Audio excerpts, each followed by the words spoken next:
Привет всем любителям киновселенной Marvel, с вами Marvelman. В сегодняшнем видео я расскажу вам о снаряжении и способностях бога обмана Локи из сериала, то есть варианта L1130. Но сначала поблагодарю за приятные комментарии и скажу о том, что создал свою страничку на Бусти, где вы по своему желанию можете меня поддержать. Ну а пока берите вкусные напитки и еду, ведь я начинаю.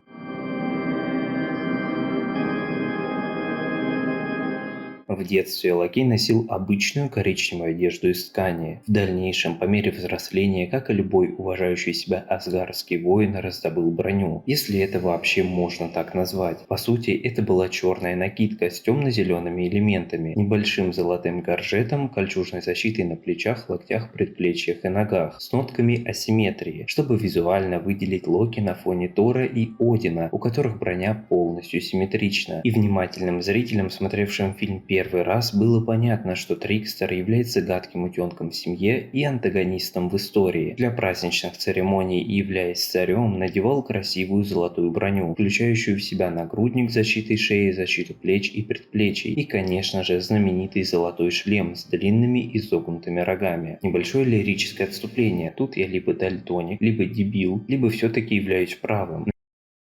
Ну нахер.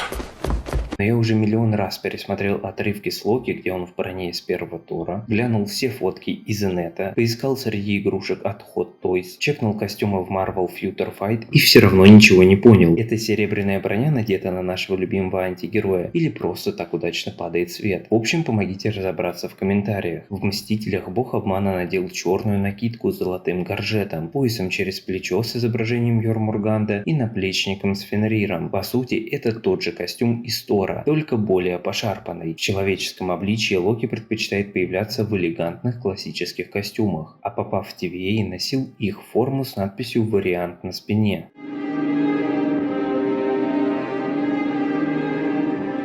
Начнем с того, чем Лафейсон пользовался недолго, а это такие артефакты, как Ледяной Ларец, древнее оружие ледяных великанов, позволяющее замораживать все на своем пути и открывающее Локи его истинный облик. Копье Одина Гунгнир, символ власти, дающий возможность стрелять сокрушительной энергией и управлять разрушителем, который сам по себе тоже является мощнейшим оружием. Позже от Таноса Трикстер получил скипетр, внутри которого находился камень разума, позволяющий частично подчинять себе разумы людей и стрелять энергией. Можно ли отнести к оружию Тессеракт, который Лафей использовал для побега? Вряд ли, но упомянуть его я должен. Основным же оружием бога обмана выступают кинжалы асгардского происхождения. Ими он мастерски владеет, умеет как драться в ближнем бою, так и метать их с приличной силой, вдобавок усиливать бросок магией. У кинжалов золотой эфес, стальной клинок с изогнутым перекрестием и округлой головкой рукояти. В Мстителях нам еще показали совсем маленький стальной ножичек. Позже в пустоте Локи от своей молодой версии получает короткий золотой меч Леватейн, который позволяет владельцу частично управлять огнем. Также иногда в качестве оружия используют свой шлем. Кстати, ребят, напишите в комментариях, если хотите отдельное видео по божественным оружиям.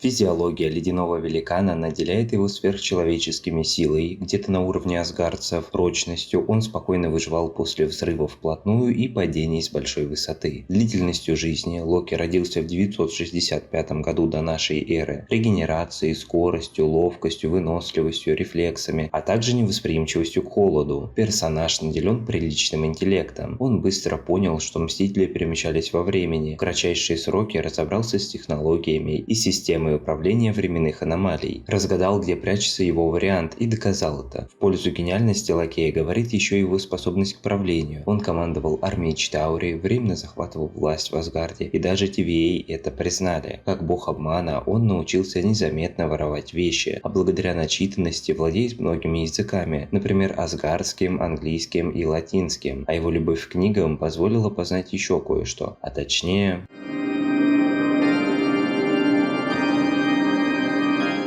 Магия Локи сильно отличается от магии Доктора Стрэнджа и других земных волшебников. Его мачеха Фрига с детства учила мальчика создавать иллюзии, за что в будущем его и прозвали богом обмана. Благодаря иллюзиям Лафисон может изменять облик себя и окружающих, визуально менять пространство и разыгрывать различные сценки, как Мистерио. Создание своих копий Локи причисляет к другой способности, к дублированию, объясняет это таким образом. Проекция иллюзии — это создание детализированных образов вне своего тела, которые видят окружающие. А создание двойника подразумевает создание точной копии собственного тела в данный момент времени, которое служит голографическим отражением моей молекулярной структуры, но... Благодаря магии асгардец может сушить свою одежду и волосы, создавать дополнительные аксессуары, призывать свой костюм и оружие или прятать предметы, но для этого ему нужен прямой к ним доступ. Хотя в первом фильме о Торе это выглядело, как будто он прячет предметы в некое карманное измерение, но уже в сериале нам показали, что ныкает он все у себя в одежде. Локи владеет телекинезом, может раскидывать вещи вокруг себя, притягивать объекты и даже двигать тяжеленное падающее здание. Разумеется, есть и атакующие заклинания. Трикстер способен выпускать зеленые энергетические разряды, чтобы оттолкнуть одного или нескольких противников. Познакомившись с женской версией себя, научился от нее еще одному заклинанию очарования и теперь может подчинять себе разумы существ. На этом видео подходит к концу. Подписывайтесь на канал и ставьте лайк, если оно вам понравилось. А также зайдите в описание и подпишитесь на мои другие соцсети или же видеохостинги. Мне будет очень приятно. Ну а я не прощаюсь, ведь скоро вернусь.